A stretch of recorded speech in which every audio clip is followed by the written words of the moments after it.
یہ رات جو ہے مخفی کیوں رکھی گئی؟ تعین کے ساتھ کچھ معلوم نہیں یہ رات کون سی رات ہے، کون سی رات ہے اس کا جواب تو میں بعد میں دوں گا کہ اس میں جو آراء ہیں مختلف، لیکن یہ کہ اس کو کیوں مخفی رکھا گیا اس پر کچھ پیاری باتیں ہیں جو مفسرین نے کہی ہیں۔ پہلی بات تو یہ کہ جتنی عظیم چیزیں ہیں ان سب کو مخفی رکھا گیا۔ قیامت کب آئے گی؟ مخفی ہے، آئے گی یہ یقینی ہے۔ کب آئے گی؟ یہ تو ان امور میں سے ہے کہ جس کا علم نبی اکرم صلی اللہ علیہ وسلم کو بھی نہیں دیا گیا، جبرائیل کو بھی نہیں دیا گیا۔ چنانچہ حدیث جبرائیل میں واضح طور پر الفاظ موجود ہیں، وَمَا الْمَسْئُولُ عَنْهَا بِأَعْلَمَ مِنَ السَّائِلِ، کچھ معلوم نہیں، نہ سائل کو معلوم نہ مسئول کو معلوم قیامت کب آئے گی۔ اب یہ عظیم حقیقت مخفی رکھا گیا اور اس کا خاص طور پر ذکر کیا گیا سورہ طٰہٰ میں، أَكَادُ أُخْفِيهَا لِتُجْزَىٰ كُلُّ نَفْسٍ بِمَا تَسْعَىٰ۔ اگر تعین کر دیا جاتا تو جو قریب کے زمانے کے لوگ ہوتے وہ تو خوب پھر محنت کرتے آخرت کے لیے، اور ذرا فاصلے والے ہوتے وہ ذرا تساہل کرتے اس کے بارے میں۔ اس کو رکھا گیا ہے، تلوار لٹکی ہوئی ہے، کسی بھی وقت گر سکتی ہے، یہ جیسے گلوٹین کبھی اگر آپ نے دیکھا ہو جس طریقے سے کہ اس کا چھرا گرتا ہے، کسی بھی وقت گر سکتی ہے، لہٰذا ہر وقت چوکس رہو، چوکنے رہو، جیسے کہ صحابہ کرام کی شان معلوم ہوتی ہے بعض روایات سے کہ ذرا تیز ہوا چلتی تھی تو وہ سمجھتے تھے کہ قیامت آ گئی۔ اس درجے استحضار تھا اعصاب کے اوپر، اس کا اتنا اثر تھا کہ ذرا تیز جھکڑ چلا اور انہوں نے سمجھا قیامت آ گئی۔ تو اس طریقے سے قیامت کو مخفی رکھا گیا۔ اکاد اخفیھا لتجزا کل نفس بما تسعی، نہ آج سے 100 برس پہلے والوں کو معلوم تھا کہ قیامت کب آئے گی، نہ آج والوں کو معلوم ہے، نہ اگر ابھی دنیا کی عمر ہے ابھی 100 برس اور تو قیامت سے ایک دن پہلے بھی شاید یقینی طور پر معلوم نہ ہو سکے کہ کل قیامت آ رہی ہے، تاکہ ہر وقت جو ہے امتحان اتنا ہی شدید رہے،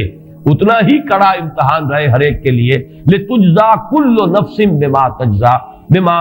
تسعی، تاکہ ہر ذی نفس کو بدلہ ملے اس کی سعی کے مطابق۔ اسی طریقے سے موت کا وقت معلوم نہیں، وما تدری نفس بأی ارض تموت، کہاں موت آئے گی کچھ معلوم نہیں، کہاں موت آئے گی، کب موت آئے گی کچھ معلوم نہیں۔ اسی طرح نوٹ کیجئے صلاۃ وسطیٰ، حافظوا علی الصلوات والصلاۃ الوسطیٰ معین نہیں ہے، اس کے لیے آراء اگرچہ ہیں، اکثر آراء جمع ہو گئی ہیں صلاۃ العصر کے بارے میں، لیکن تعین سے حتمی طور پر نہیں کہہ سکتے۔ یہ رائے بھی ہے کہ کوئی بھی معین نہیں، تمام نمازیں جو ہیں وہ صلاۃ وسطیٰ کے حکم میں، بہترین نماز، کوشش کرو کہ پوری محافظت کرو، صرف نماز کی نہیں بہترین نماز کی، ہر نماز تمہاری بہترین نماز ہونی چاہیے، ہر روز روز عید ہو، ہر شب برات۔ اگر اللہ تعالیٰ کے ساتھ کوئی قلبی ربط ہے تو ہر دن جو گزر رہا ہے وہ روز عید ہے، اور ہر شب جو گزر رہی ہے وہ شب برات ہے۔ لیکن اگر وہ کہ انسان کو غفلت ان کے قلب پر طاری ہے تو وہ عید کا دن بھی اس کے لیے ایک عام دن ہے، اور شب برات بھی اس کے لیے ویسی ہی ایک رات ہے جیسی کہ ہر روز آتی ہے اور چلی جاتی ہے۔ اس اعتبار سے اس کو بھی خاص جو ہے معین نہیں کیا گیا صلاۃ وسطیٰ کون سی ہے۔ اسی طرح بعض روایات میں جو آتا ہے اسم اعظم، اللہ کا ایک نام ایسا ہے کہ اس کے واسطے سے اللہ سے جو بات مانگی جائے وہ رد نہیں ہوتی، لیکن وہ کون سا نہیں بتایا گیا۔ اقوال ہیں، اندازے ہیں، حی و قیوم پر زیادہ، الحی القیوم پر زیادہ لوگوں کا جو ہے وہ اجماع ہوا ہے، لیکن یہ کہ یقین سے نہیں کہہ سکتے۔ تو اسی میں اس کو بھی نوٹ کر لیجئے کہ اس کو مخفی رکھا گیا ہے لیلۃ القدر کو۔ لوگ زیادہ سے زیادہ محنت کریں، زیادہ سے زیادہ مشقت کریں، اس کے لیے جو بھی اس کی قدر و منزلت سے کسی درجے میں آگاہ ہے، وہ اگر معین ہی ہو جاتا کہ ایک شب یہ ہے تو پھر تو سب کے سب اس رات میں محنت کر لیتے، باقی راتیں جو ہیں وہ پھر سونی اور ویران گزرتی۔ لیکن یہ کہ مطلوب یہ ہے کہ زیادہ سے زیادہ راتیں آباد ہوں، زیادہ سے زیادہ راتوں میں ذکر ہو، عبادت ہو، دعا ہو، اس لیے اس کو مخفی رکھا گیا، یہ حکمت ہے۔ اس میں بھی ایک عجیب نکتہ ہے جو امام راضی رحمۃ اللہ علیہ نے بیان کیا ہے، اور حوالہ اگرچہ نہیں دیا اس حدیث کا، لیکن ایک روایت کے حوالے سے بات بیان کی ہے کہ اس کے ظاہر نہ کرنے میں بھی اللہ کی ایک شفقت اور رحمت ہے بندوں کے حق میں، اس لیے کہ اس کی قدر جتنی زیادہ ہے اتنی ہی اس کی ناقدری پر سزا ہوگی۔ اگر معلوم ہو کہ یہ شب ہے اور اس کی ناقدری کو انسان کرے تو گویا کہ پھر وہ اتنا ہی زیادہ مورد عقاب اور مورد سزا بن جائے گا۔ اس کے لیے ایک بڑا پیارا واقعہ نقل کیا امام راضی نے کہ حضور صلی اللہ علیہ وسلم حضرت علی رضی اللہ تعالی عنہ ایک روز مسجد میں داخل ہوئے،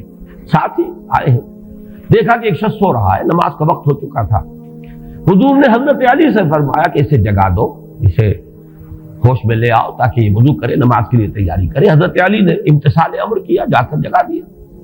لیکن پھر ایک سوال کیا حضرت علی نے کہ حضور آپ تو خود نیکی کے کاموں میں بہت سبقت فرمانے والے ہیں، سباق بالخیر یہ لفظ آئے، سبقت کرنے والے بہت کثرت کے ساتھ، تو آپ نے یہ جو ہے یہ کام خود کیوں نہیں فرمایا اور مجھے کیوں اس کے لیے آپ نے حکم دیا؟ آپ خود بھی اسے جگا سکتے تھے۔ آپ نے فرمایا کہ تم اس کی حکمت کو سمجھ لو،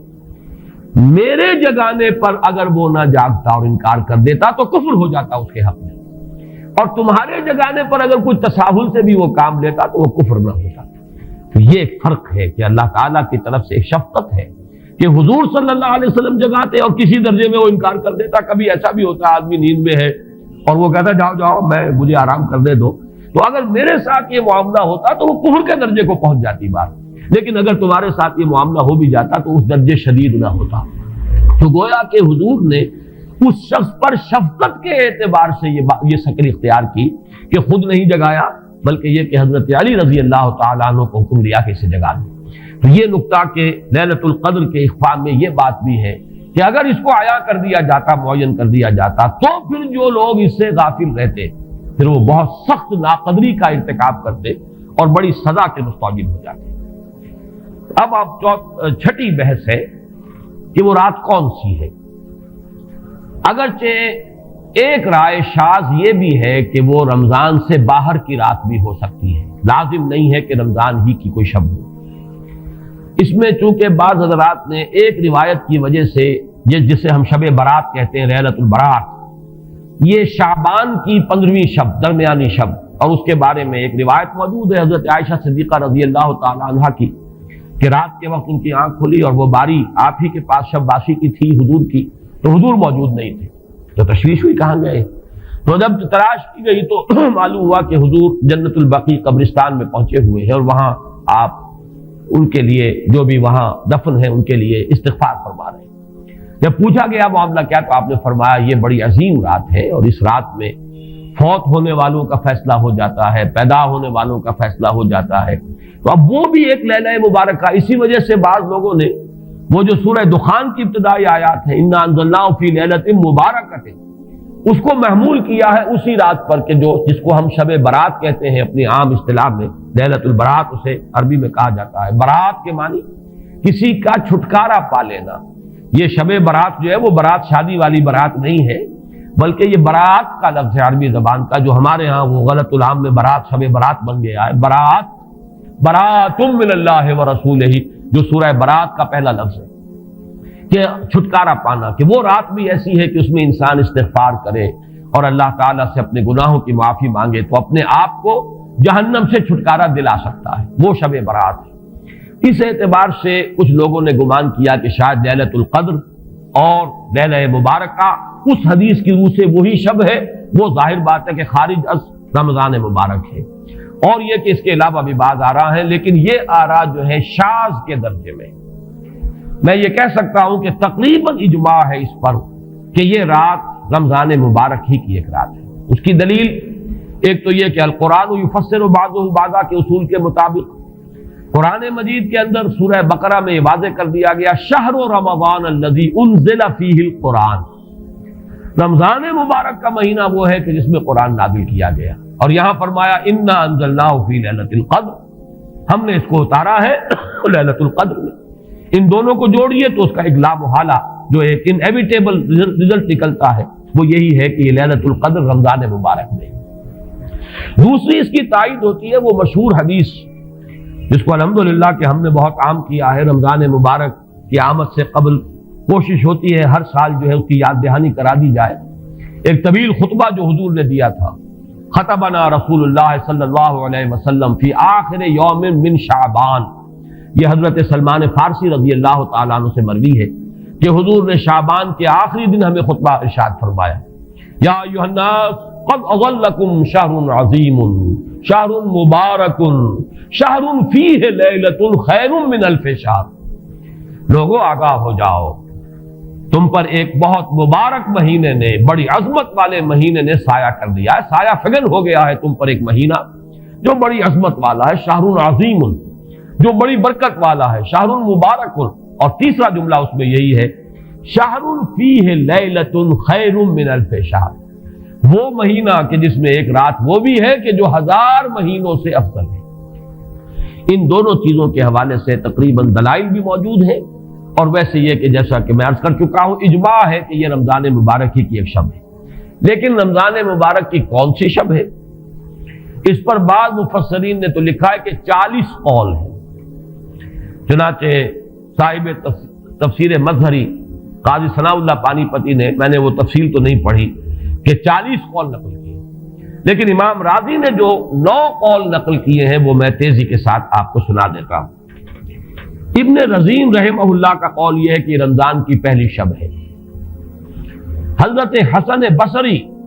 رحمت اللہ علیہ، یہ ہے تابعین میں سے، اس لیے میں رضی اللہ عنہ نہیں کہہ رہا، رحمت اللہ علیہ۔ حضرت حسن بصری رحمت اللہ علیہ کی رائے ہے کہ یہ 17ویں شب ہے،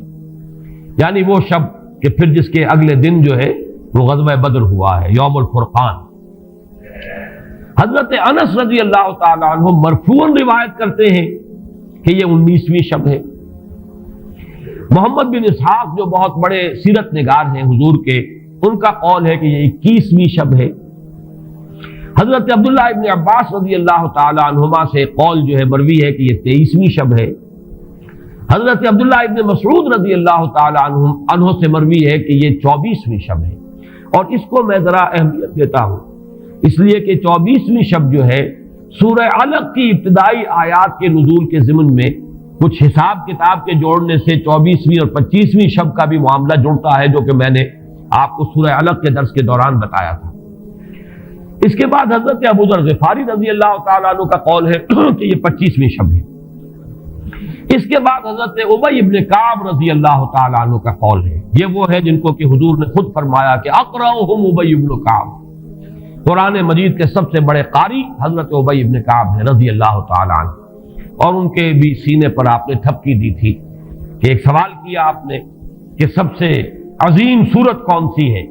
اور جب انہوں نے صحیح جواب دے دیا سورہ فاتحہ، تو پھر یہ کہ اس پر حضور نے تھپکی دی کہ تمہیں اللہ تعالیٰ نے بہت صحیح مناسبت عطا کی ہے علم کے ساتھ۔ ان کی اور صحابہ میں سے بہت سے لوگوں کی رائے، یہاں تک کہ یہ کہا جا سکتا ہے کہ بقیہ اقوال جو ہیں وہ شاذ کے درجے میں ہے، اور یہ گویا کہ اگر اجماع نہ کہا جائے تو بہت حد تک اتفاق کے درجے میں ہے کہ یہ 27ویں شب ہے۔ اور اس 27ویں شب کے ضمن میں حضرت عبداللہ ابن عباس سے ایک روایت میں پہلے آپ کو بتا چکا ہوں کہ 23ویں شب، لیکن 27ویں شب کے ضمن میں جو مختلف روایات حضرت عبداللہ ابن عباس رضی اللہ تعالی عنہما سے مروی ہیں، ان میں بھی کچھ لطیف نکات ہیں، وہ میں بعد میں بیان کروں گا۔ اس کے بعد ایک شاذ قول اور بھی ہے کہ یہ 29ویں شب ہے۔ تو یہ گویا کہ 9 ہے اقوال، جن میں سے بعض جلیل القدر صحابہ کے ہیں، عبداللہ ابن مسعود، ابو ذر غفاری، ابن عباس، ابی ابن کعب، لیکن یہ ہے کہ سب سے زیادہ جو اتفاق اگر اجماع نہ کہا جائے تو 27ویں شب پر ہے۔ اس 27ویں شب کے بارے میں حضرت عبداللہ ابن عباس نے 3 نکتے بیان کیے۔ ایک نکتہ تو یہ ہے کہ یہ پوری سورہ مبارکہ جو ہے سورۃ القدر، اس میں 30 الفاظ ہیں، اور ان 30 الفاظ میں سے 27واں لفظ ہے ہیا حتی مطلع الفجر، یہ 27واں ہے۔ اس کے اعتبار سے گویا کہ انہوں نے ایک ربط قائم کیا ہے کہ یہ 27ویں شب ہے۔ ایک بات انہوں نے یہ کہی ہے کہ اللہ تعالیٰ کو وطر محبوب ہے، اللہ وطر و یحب الوطر، اللہ خود بھی اکیلا ہے اور وطر کو پسند کرتا ہے۔ پھر یہ کہ وطر جو ہے اب رمضان مبارک کے اندر اگر وہ وطر شمار کیے جائیں گے تو 14-15 وطر بن جائیں گے، لیکن اس میں چونکہ آخری عشرے کے بارے میں بہت سی روایات جو ہیں ان کا تقریباً اجماع ہو جاتا ہے کہ آخری عشرے میں، تو آخری عشرے میں بھی 5 وطر آئیں گے، 21ویں، 23ویں، 25ویں، 27ویں، 29ویں۔ لیکن حضرت عبداللہ ابن عباس کہتے ہیں کہ 7 کا حصہ اللہ تعالیٰ کو بہت پسند ہے، اور بہت سی چیزیں جو ہیں عالم تکوینی میں بھی اور عالم تشریعی میں بھی بہت سی چیزیں وہ ہیں کہ جو 7 کے ہندسے کے ساتھ وابستہ ہیں۔ 7 آسمان ہیں، 7 زمینیں ہیں، ہفتے کے 7 دن ہیں، طواف کے 7 شوط ہیں، سعی بین صفا والمروہ وہ بھی 7 مرتبہ ہے، ادھر سے ادھر، ادھر سے ادھر 7۔ اسی طریقے سے سجدے کے اعضاء بھی 7 ہیں، تو اس سے انہوں نے پہلے وطر اور وطر کے بعد 7 کا حصہ، رمضان کے آخری عشرے کی وطر راتیں اور ان میں 7ویں رات یعنی 27ویں شب، وہ اپنے اس حساب کتاب سے بھی. اور جب انہوں نے یہ بات بیان کی تو حضرت عمر رضی اللہ تعالی عنہ نے ان کی تحسین کی تھی. آخری بات اور بھی کہی گئی ہے کہ لیلۃ القدر جو ہے اس کے اندر حروف کو اگر شمار کیا جائے تو 9 بنتے ہیں، اور یہ لیلۃ القدر اس سورہ مبارکہ میں 3 مرتبہ آیا ہے. انا انزلناہ فی لیلۃ القدر وما ادراک ما لیلۃ القدر لیلۃ القدر خیر من الف شہر. اس اعتبار سے بھی 3 کو ضرب دی جائے 9 سے تو وہ بھی 27 کا عدد بنتا ہے.